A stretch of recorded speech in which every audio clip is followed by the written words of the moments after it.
Hello, it's me again, Teacher Brendan, and in a previous video I showed us how we want the bow to be moving, specifically on the cello back there. But I also wanted to show you on violin. So if we have our violin held up here, when we're picking it up we want to make sure that we're holding the neck of the violin here, right? Just casually, very comfortable. And our chin shouldn't move as we lift the violin to it, right? And then once we have the violin in a good spot, then you can just lay your chin down. But we don't want to lift up our chin, right? There's no need for that. So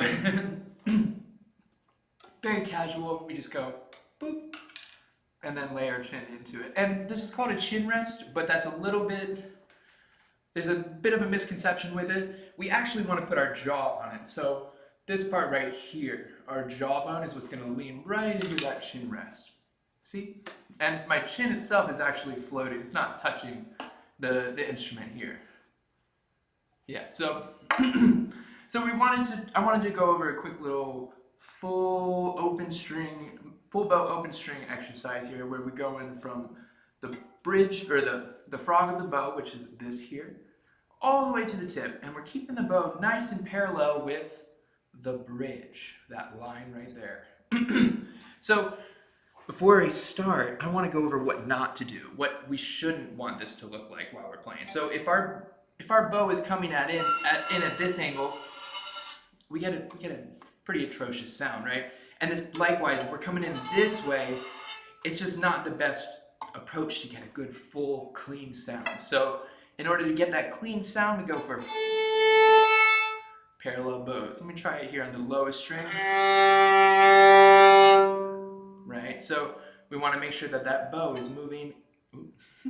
Make sure that the bow is moving in line with the bridge there, right? So you can kind of see a little better if I'm actually playing here. So if we go 3, 4, 1, 2, 3, 4, and you can kind of see my hand here. We have my pinky up on the violin bow, right? Almost like it's just dancing on top, tap dancing on top of the bow. And the rest of our hand is going to be at an angle, right, to hold the bow up here. And our thumb is actually going to be nice and relaxed, and it's going to have an open curve to it, almost like we're making a C with our hand, right? Just like that. And then the thumb just holds it gently like that. And so now you can kind of see it like that. Yeah, so basically we want to make sure we're not having this sort of hold where our thumb is pressed in really, really tight. We want nice and relaxed, an open curve. Thank you so much for watching.